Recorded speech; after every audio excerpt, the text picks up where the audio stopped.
BBA, BCA, BCom computer కోర్సులో 100% placement లభించే ఏకైక డిగ్రీ కాలేజ్ కూకట్పల్లిలోని ఐక్రియేట్ డిగ్రీ కాలేజ్. నమస్తే, వెల్కమ్ టు సుమన్ టీవీ. పంట రుణమాఫీ విషయంలో రేషన్ కార్డు నిబంధనపై సీఎం రేవంత్ రెడ్డి క్లారిటీ ఇవ్వడం జరిగింది. అంతేకాకుండా పాస్బుక్ ఆధారంగానే 2 లక్షల రుణమాఫీ ఉంటుందని కూడా వెల్లడించారు. అయితే ముందుగా 1 లక్ష వరకు రుణమాఫీ చేయనున్నట్లుగా ప్రభుత్వం స్పష్టం చేసింది. తాజాగా కలెక్టర్లతో ఏర్పాటు చేసిన సమావేశంలో పంట రుణమాఫీ విషయంలో పలు కీలక విషయాలు వెల్లడించారు. కుటుంబాన్ని గుర్తించేందుకే రేషన్ కార్డు నిబంధన తప్పనిసరి చేసినట్లుగా చెప్పారు. ఈ నెల 18న 1 లక్ష లోపు రుణాలు మాఫీ చేయనున్నట్లుగా తెలిపారు. 18వ తేదీన సాయంత్రంలోగా రైతుల ఖాతాలో డబ్బులు జమ చేస్తామని అన్నారు. రుణమాఫీ సంబరాల్లో మంత్రులు, ఎమ్మెల్యేలు, ప్రజాప్రతినిధులు పాల్గొంటారని కూడా తెలిపారు. రుణమాఫీ నిధులు పక్కదారి పట్టకుండా బ్యాంకర్లకు సీఎం ఆదేశాలు జారీ చేయడం జరిగింది.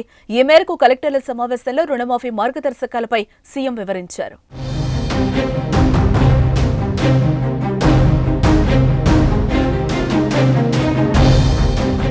రాష్ట్రంలో పంట రుణాల మాఫీకి ప్రభుత్వం మార్గదర్శకాలను విడుదల చేసింది. పథకం అమలు విధి విధానాలను వివరిస్తూ సోమవారం ఉత్తర్వులు జారీ చేసింది. ఒక రైతు కుటుంబానికి గరిష్టంగా 2 లక్షల వరకు రుణాలను మాఫీ చేయనుందే.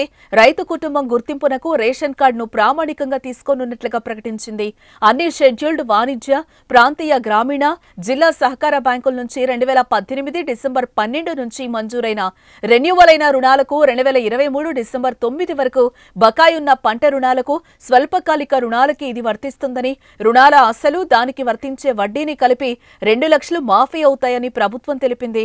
అయితే రేషన్ కార్డును ప్రామాణికంగా తీసుకోనున్నట్టు ప్రకటించడంతో విపక్షాల నుంచి పెద్ద ఎత్తున విమర్శలొచ్చాయి. ఈ నేపథ్యంలో రేషన్ కార్డు నిబంధనపై సీఎం స్పష్టత ఇచ్చారు.